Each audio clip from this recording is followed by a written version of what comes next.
Because you see, to be a witness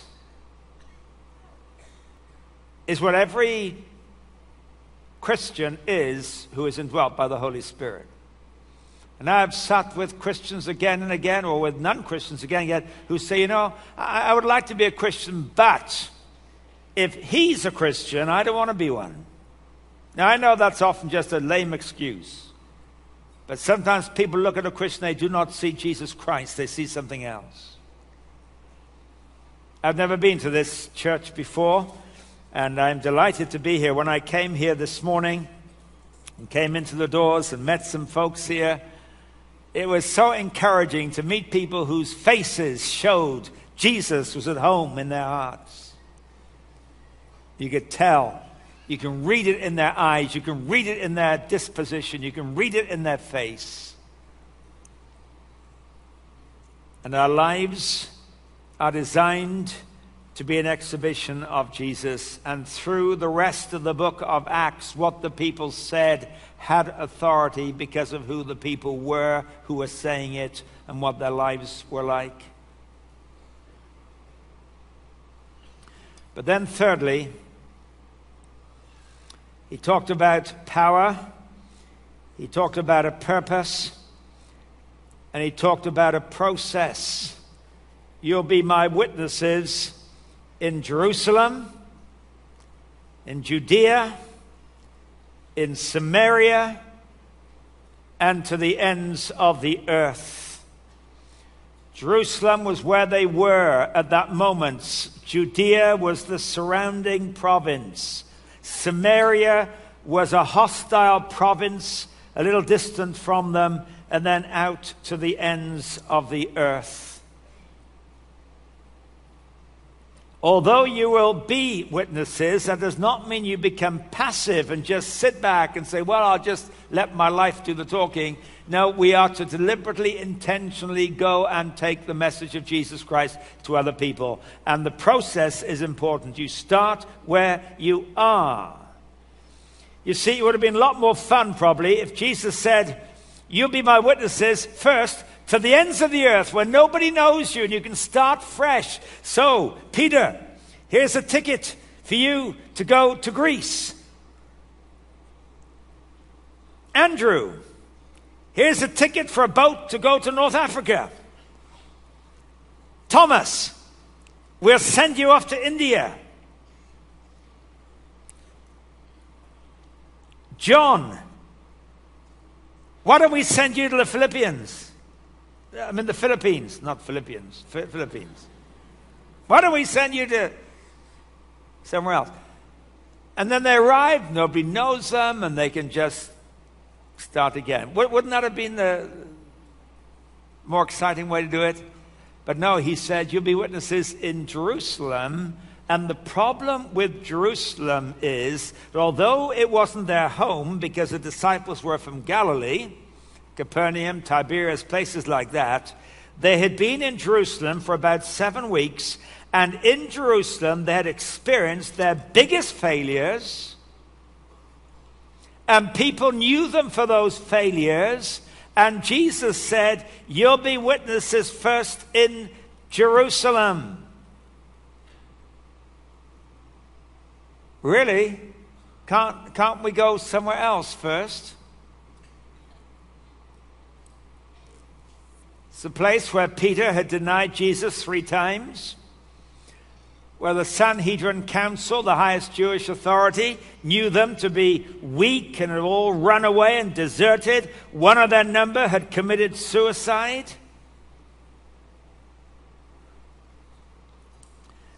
Be witnesses here. Do you know where your witness will be most effective? When people know the brokenness of your own life, and the weakness of your own life, and the sin of your past, and they see that God has done a marvelous work. See, I can stand here this morning. You don't know a thing about me. You might think, oh, I was born in a very nice, easy place, and I was converted when I was 6 months old, and I got baptized when I was 9 months old, and I started to preach when I was 2 years old, and I have lived in a nice, easy environment, and everything's hunky-dory. You don't know anything about me. You don't know what sins I have battled and fought and been defeated by and had to get up and wrestle with them again. You don't know what hurts have gone on in my life. You don't know what kind of things I wish had never happened in my life but had. You don't know anything about those, but there are people who do. There are people who know when I have been totally defeated.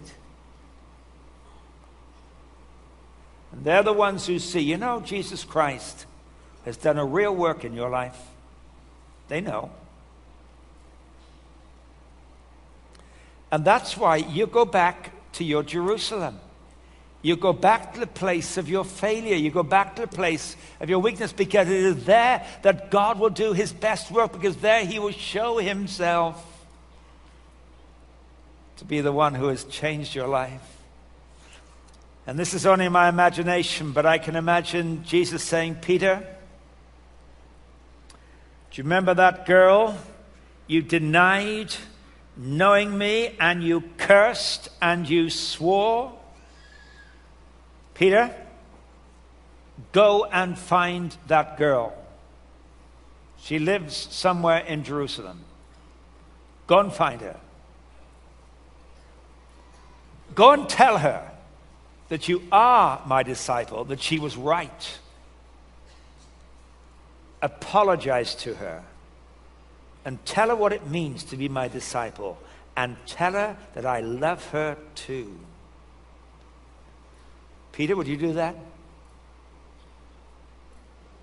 John, you're the last to leave the cross. And you heard that centurion standing at the foot of the cross, and he cried out, surely this man was the Son of God.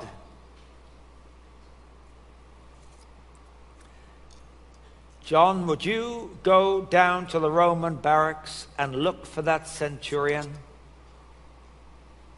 And will you tell him that he was right? Truly, this was the Son of God. Will you tell him I was dying for him? James, you saw the Sanhedrin council demand of Pilate the sentence of death.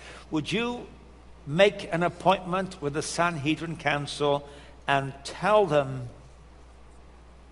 that what was happening was according to the foreplanning of God, that Christ should die in order that their sins might be forgiven and they might be reconciled to God? Would you go and meet the Sanhedrin council, and would you tell that to them here in Jerusalem? Matthew, you saw Pilate offer Barabbas to the crowd. And Matthew, you were a tax collector. You know the underworld. You know where the crooks hang out. And you saw that when Pontius Pilate realized the crowd wanted Jesus to be crucified, he offered them a way out by saying, as a gesture to the Jews, we have 4 criminals, but we'll only have 3 crosses. We'll release one of them. And Pilate gave the people the choice, and he chose the worst of the criminals, Barabbas, who was a murderer and a robber, and he chose the best of the criminals, Jesus. And he brought them both out, and he said to them, you all know Barabbas. This man's a robber, this man is a thief, this man is a murderer. And you can have this man back on your streets at 9 o'clock this morning if you want him. Now the crowds all knew Barabbas. They knew when Barabbas was in Jerusalem, they locked their doors at night. They kept their kids off the street. They made sure their women didn't go out alone. This man was dangerous. You can have this man back on the streets today. That was Pilate's offer. Or you can have this man, Jesus. And they knew Jesus. Nobody locked their doors because Jesus was in town. Nobody kept their women at home because of Jesus. Nobody kept their kids in the house because Jesus was around. They let the kids go and climb all over Jesus, and they loved him and he loved them. He said, you can have this man back on your streets this morning. And Pilate I'm convinced, believe the people would say, give us Jesus and crucify Barabbas. But instead, they said, release unto us Barabbas. And Pilate said, but what shall I do with this man? And they began to say, crucify him, crucify him, crucify him. And the whole crowd, crucify him. And by a democratic choice, Barabbas was released. Matthew, you know the underworld. Would you go and find Barabbas and tell him I died twice for him? He understands one of those times. He understands that he was set free and I died. But would you tell him I died for his sin? All his murderous behavior, his thieving and his robbery. I died that he might be made a clean man. Would you go and find him? Matthew? Thomas, you saw those folks who mocked and spat on me. Would you go and find them and tell them I forgive them? Andrew, you saw the soldiers with a dice callously at the foot of the cross, dividing up my clothes. Would you go down and find them in the Roman barracks? You'll recognize them because they'll be wearing my clothes. You know what my clothes look like. You'll recognize them. And will you tell them that when I said from the cross in their hearing, Father, forgive them, for they know not what they do, would you tell them I meant it? And they can be forgiven. This was their Jerusalem. And you know, some of us in our Christian lives, we've never begun to grow because we've never gone back to the area of our biggest failure and said, I want you to know Jesus Christ has forgiven me and is alive within me. And Jesus Christ loves you. Jesus Christ can change your life.